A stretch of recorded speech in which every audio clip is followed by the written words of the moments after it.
for the rest.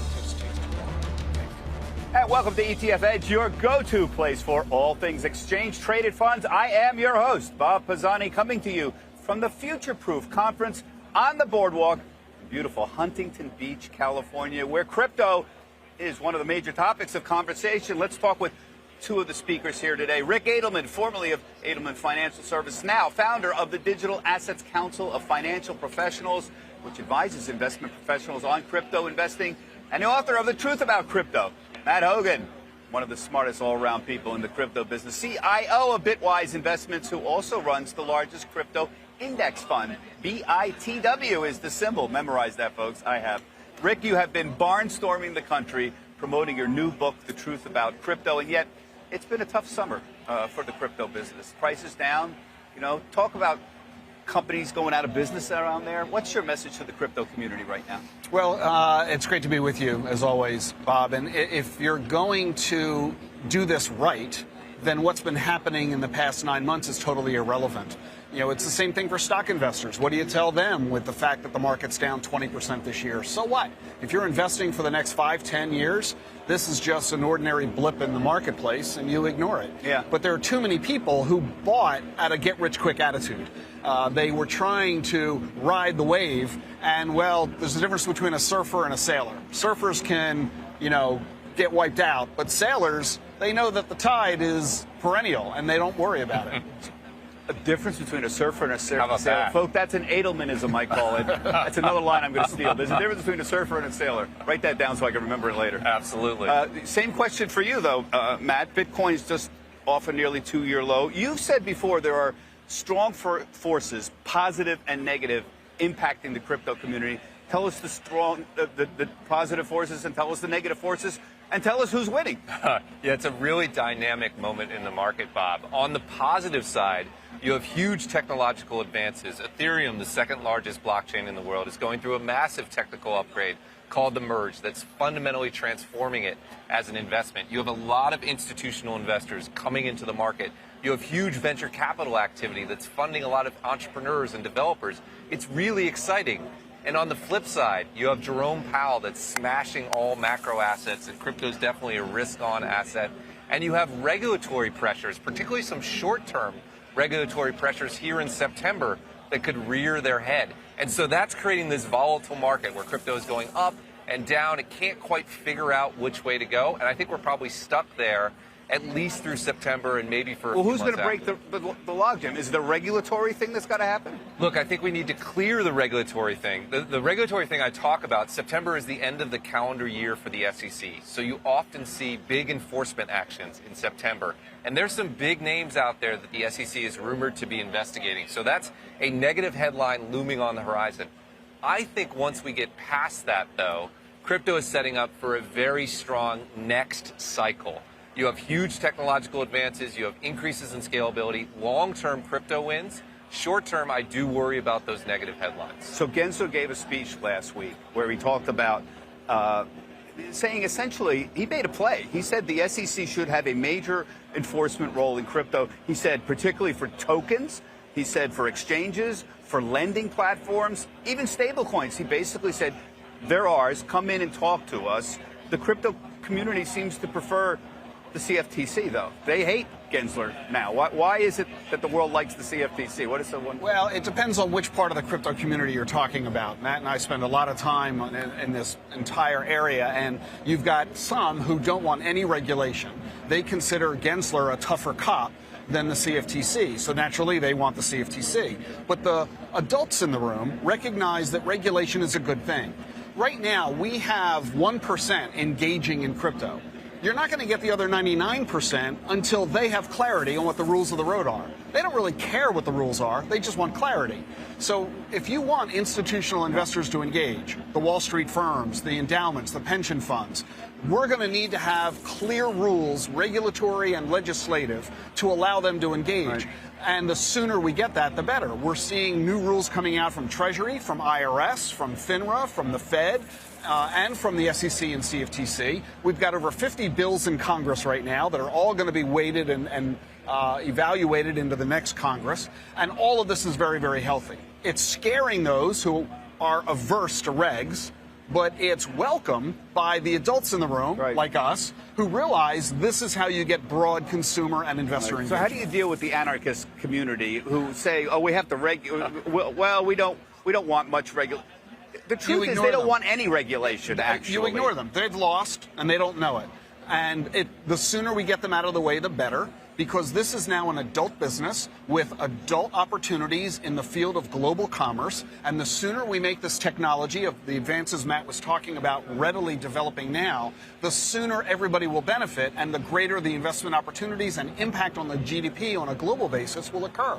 So it's going to be bumpy, as Matt says, for the next, I think you're a little optimistic, few months. I think it might last another year.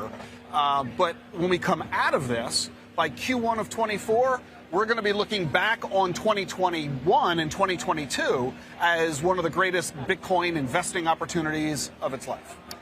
I want to go back to your point about Gensler and this, what I consider an implied threat from Gensler. He said, come in, talk to us, and register. And if you don't, well, there's always enforcement. He had a little footnote there where he referenced that enforcement action in his speech last week that he took recently. September, you mentioned this is the end of the fiscal year. Are we going to see more suddenly suits against exchanges or what have you in the next few weeks? I think there was a pretty direct threat against crypto trading venues, large-scale entities like Coinbase. I'm not saying there'll be regulatory actions against them in this calendar year, but they're clearly on his horizon. He wants them to come in and register as broker-dealers, as register as national securities exchanges. And as Rick said, that's the long-term future. Regardless of how we get there exactly, getting to that regulatory clarity will be good. But you're absolutely right, there was an implicit threat. I do think while crypto will react negatively to it and push back against it, the adults in the room want that to happen. We survey financial advisors every year, Bob, ask them why they are or are not investing in crypto.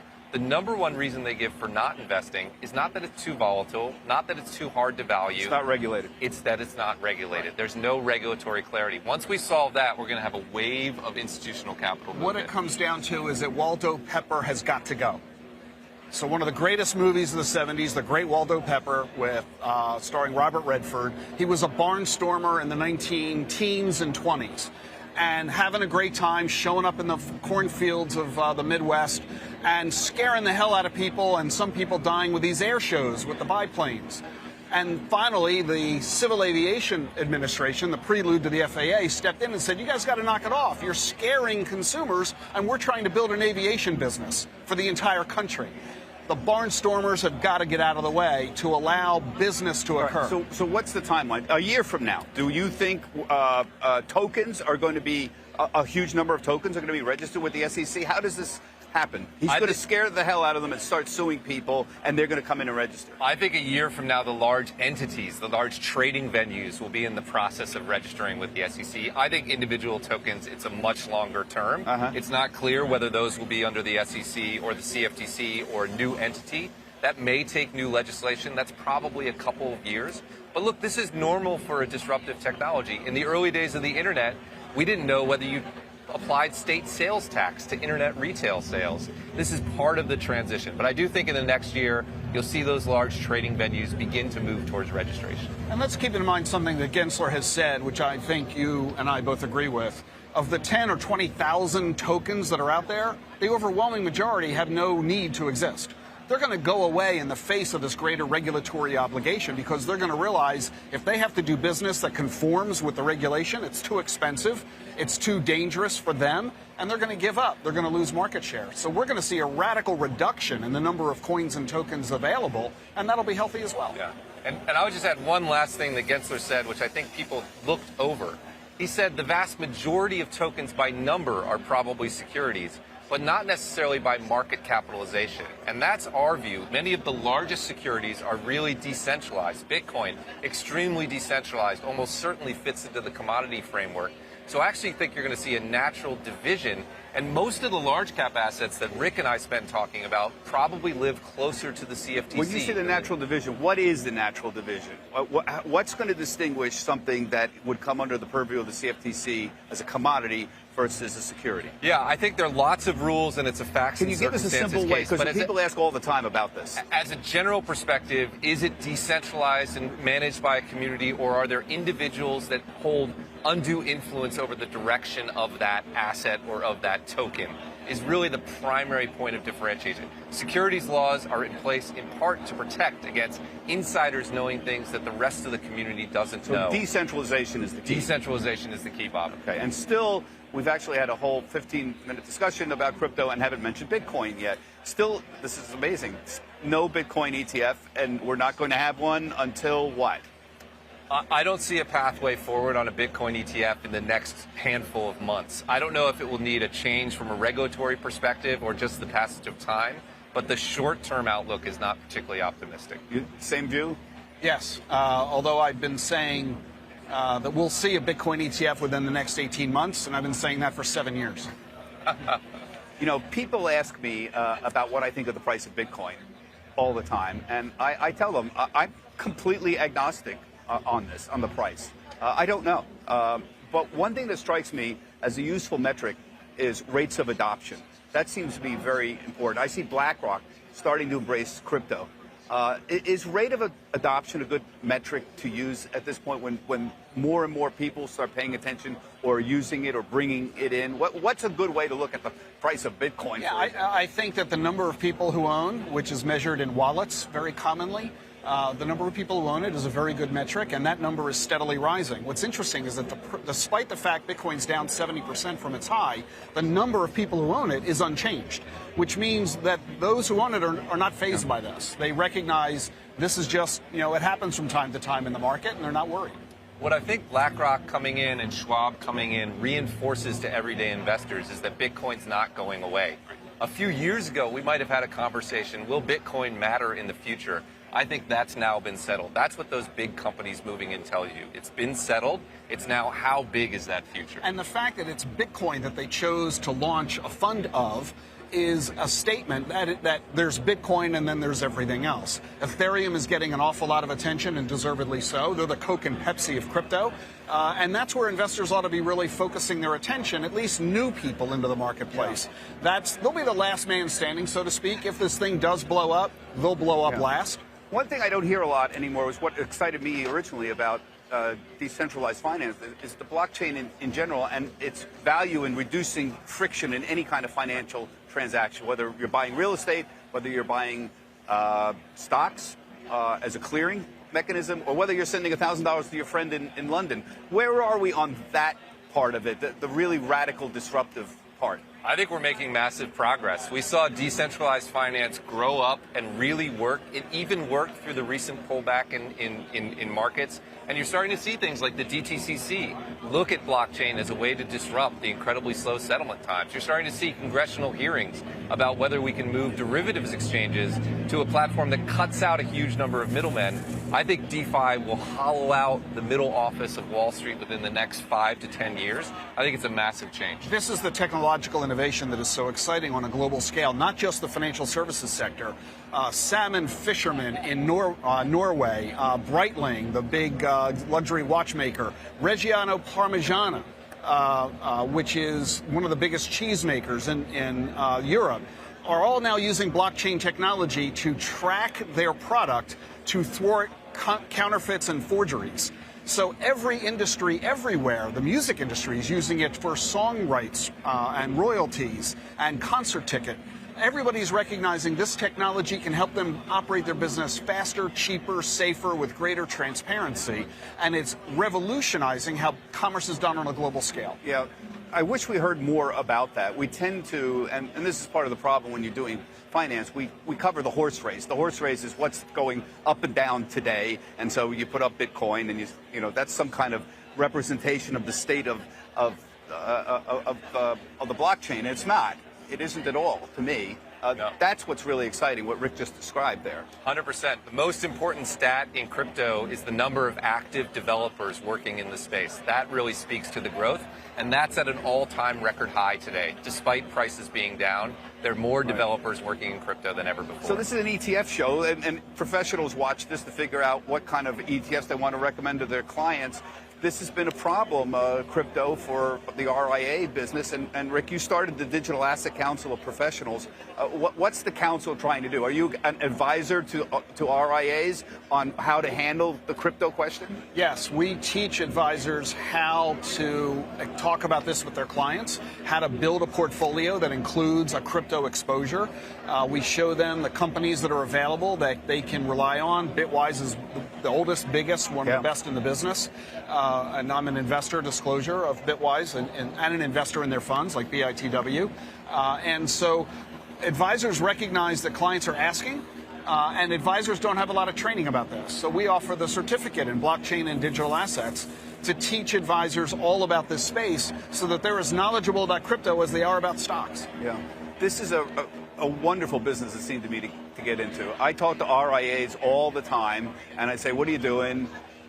What are people asking about? And they said, well, we're not sure what to do about crypto. They're asking, but I can't stick my neck out here. How do you handle that legal part? You want to give them something to offer their clients, but you don't want a lawsuit on your hands. So the simple way is to do an ETF. Bitwise has an outstanding ETF in this category where everybody's familiar with ETFs. You're already using them in your client practice. Clients understand them. They're familiar with them. They like them. And this, instead of investing in Bitcoin or Ethereum, you're investing in companies that are building the foundation for the crypto community. It's sort of like saying, I love cars, but instead of buying Ford, I'm going to buy the company that makes roads and traffic lights. It's the picks and shovels approach. And Bitwise has a terrific ETF in that space. And this is a very safe, easy way, compliance, without any concern, compliance or revenues, no risk to reputation or regulation. It's an easy way for advisors to get their clients engaged without any real concern. So they call up and they say, I have clients, they want a part of their money in crypto. You're bringing BITW, say this is one you want to use. What kind of, do you leave it up to the RIA in terms of the asset allocation? My recommendation is 1% allocation into crypto. You've been doing that for years, that 1%. And the reason is that 1% isn't scary. Yeah. You know, if you lose 1%, that's annoying. It's not devastating. And it's a way for people to realize they can put a toe in the water. It's enough to materially improve their return, but if it goes badly, it won't harm you economically. The data tells us, and Matt has literally written the paper on this with the CFA Institute, is that you can go higher. You can go to 2 to 5% and still be okay. But the funny thing is, that's all we're talking about. Yeah. Low single digit. Nobody's talking about 30 or 40% into crypto. But you missed the best part.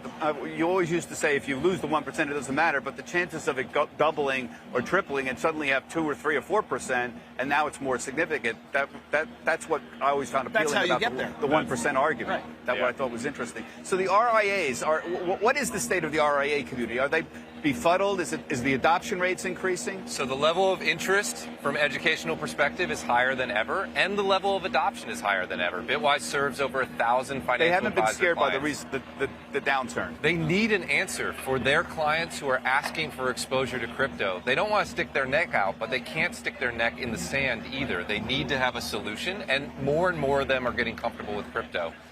We're seeing rising allocations across their book. Again, most in the 1 to 5% range, but the number of people who are doing that is growing very quickly. Industry surveys are showing that nearly half of advisors personally own crypto, but only around 10% are recommending it to clients, which means advisors don't know how to go about it, or they're constrained by their firms. And that's the work that we do, is helping their firms craft a crypto policy that is consistent with their culture and safe from a compliance perspective. Yeah, it's really quite remarkable to see the change in the last few years and the adoption. When I see firms like BlackRock trying to figure out a way for them to get in without getting in too far, it's sort of like they want to get in, but they don't want to cause too much controversy. That tells me it's that adoption rate thing. That tells me that it's gaining traction. And I don't think the price of Bitcoin matters that much. I know for the get-rich-quick crowd, it does a lot, but you have to keep reminding people it's the technology that's truly